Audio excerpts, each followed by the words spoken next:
Hi, my name is Veronica Aces, Client Relations Liaison at William Blackstone International, an international advisory focused on diplomatic frameworks, global protocol systems, and cross-border institutional structures. The following analysis is academic in nature, intended for informational purposes only, and should not be construed as legal advice. Today's topic is diplomatic passport fraud, red flag scam tactics, and how to identify legitimate advisory.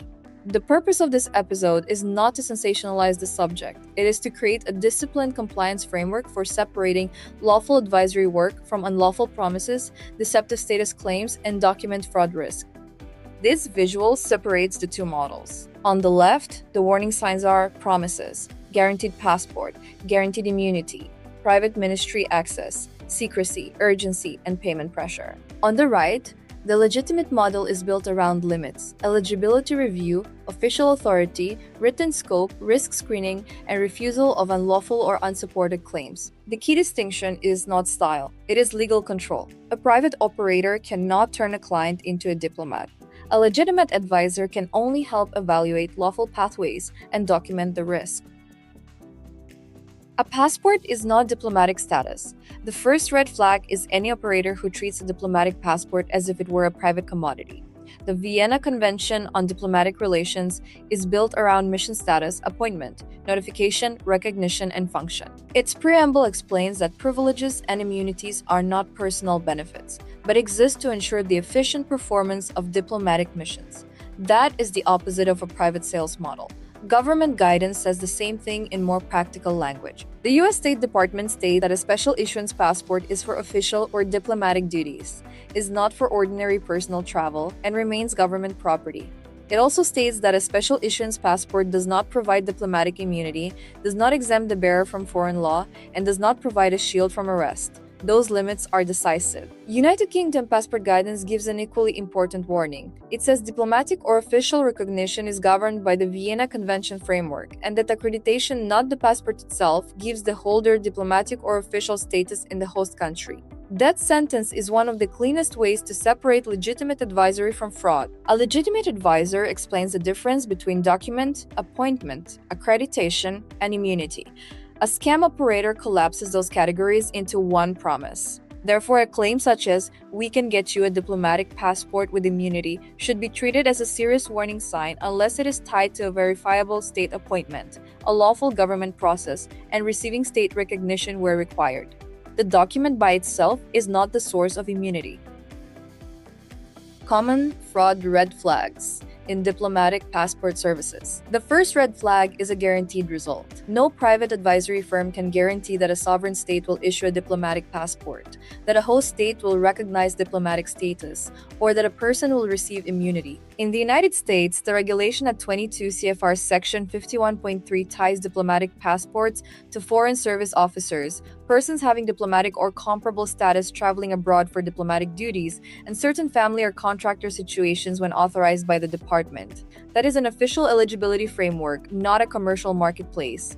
The second red flag is immunity marketing. If the selling point is avoiding arrest, avoiding immigration questions, bypassing customs, or carrying sensitive material across borders, the pitch directly conflicts with State Department guidance. The State Department warns that a special issuance passport does not allow a person to ignore security checkpoints or avoid questions by immigration officials. The third red flag is the sale of status without a role.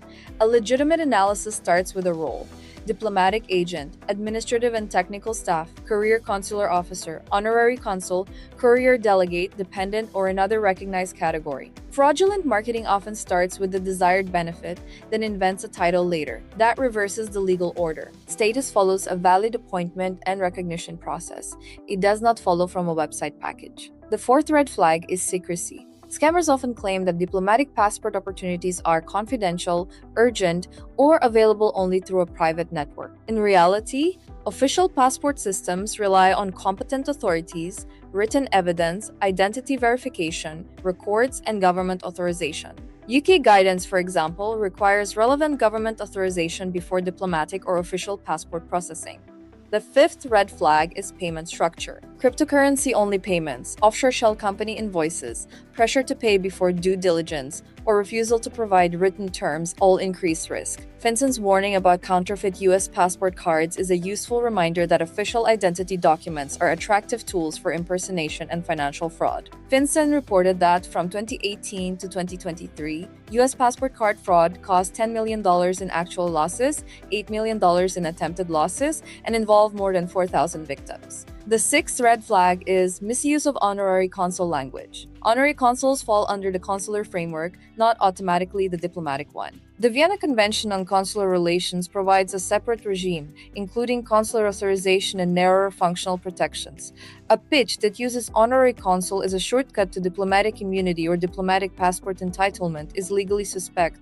What legitimate advisory looks like. Legitimate advisory begins with limit. It should say clearly that it cannot issue a passport, cannot create diplomatic status, cannot force a host state to grant recognition, and cannot promise immunity. It can review the legal category, assess documentary evidence, identify competent authorities, explain risks, and recommend lawful next steps. A compliance-first advisor also separates advisory from procurement. There is a meaningful difference between explaining a lawful state process and selling a state document as a guaranteed outcome. Legitimate work should be documented in writing, scoped carefully, invoiced transparently, and screened for sanctions, corruption, money laundering, conflicts of interest, and identity concerns. A legitimate advisor should also be willing to say no. That is not a weakness. It is a core compliance control. If a client cannot identify the appointing authority, the official function, the government channel, the receiving state recognition basis, or the lawful reason for a diplomatic or official document, the safest answer is not to proceed. This pathway shows where legitimate advisory ends. The advisor may conduct identity checks, role analysis, written risk review, and official channel referral, but the government authority lane is separate. Competent state authorities decide document eligibility, and receiving states decide recognition, accreditation, or consular authorization. The red lane shows the danger zone: private sellers who promise documents, immunity, or status without verifiable state authority. Statistics that explain the risk environment. The fraud context is not theoretical. The FTC reported that consumers lost more than $12.5 billion to fraud in 2024, a 25% increase over the prior year. Imposter scams were the most commonly reported scam category, and losses to government imposter scams reached $789 million. That matters here because diplomatic passport fraud often imitates government authority, official status, or diplomatic channels. The FBI's Internet Crime Complaint Center reported 859,532 complaints of suspected internet crime in 2024 and losses exceeding $16 billion. The FBI also emphasized that reporting is an important first step in fighting crime. In diplomatic passport fraud, reporting can be especially important because the same operator may target multiple victims across jurisdictions. Travel document misuse is also a global law enforcement concern. Interpol says its stolen and lost travel documents database contains around 138 million records and was searched 3.6 billion times in 2023, producing 232,423 hits. Interpol also states that only the issuing country can add records to the database, underscoring that official travel document validity is a state-controlled question.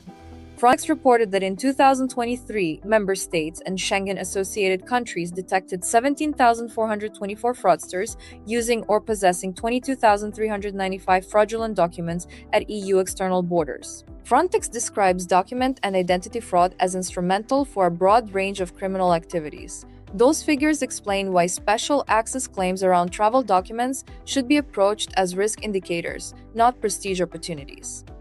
These figures show why diplomatic passport fraud should be treated as a compliance risk rather than a niche inconvenience. Consumer fraud losses, internet crime losses, stolen document databases, and border detections all point in the same direction. Identity and document misuse are global enforcement concerns. When an operator offers diplomatic documents through unofficial channels, the correct response is not excitement, it is verification. Compliance checklist for evaluating a diplomatic passport service claim. A careful review should ask 6 questions. First, who is the competent issuing authority? If the answer is a private company, consultant, association, private academy, or unofficial diplomatic club, that is not enough. The issuing authority must be a state authority acting under its own law. Second, what official role is claimed? Diplomatic passport eligibility is not a lifestyle category. It must be connected to a recognized governmental, diplomatic, consular, official, dependent, courier, or comparable function under the issuing state's rules. Third, what proof exists? A legitimate file should include identity evidence, role evidence, appointment evidence, government authorization, and a written explanation of what the advisor can and cannot do. Missing documentation is not a minor technical issue. It is a red flag. Fourth, has the receiving state recognized the role where recognition is required? The VCDR requires agreement for a head of mission and notification of mission members. The VCDR contains separate consular authorization concepts. Host state recognition cannot be replaced by a private certificate. Fifth, what exactly is being promised? If the promise is immunity, arrest protection, diplomatic plates, tax exemption, visa-free movement, or border immunity, the advisor should identify the legal source for that claim. If there is no source, the claim should be treated as marketing, not law. Sixth, how is the engagement structured? Transparent engagement letters, lawful payment channels, sanction screening, AML review, conflict checks, and refusal rights are normal compliance controls. Pressure, secrecy, guaranteed outcomes, or pay now before there is a change in administration language are warning signs. Criminal law and reporting considerations. In U.S. law, passport fraud can carry serious criminal exposure. 18 U.S.C. Section 1542 covers willfully and knowingly making false statements in a passport application or using a passport secured by a false statement.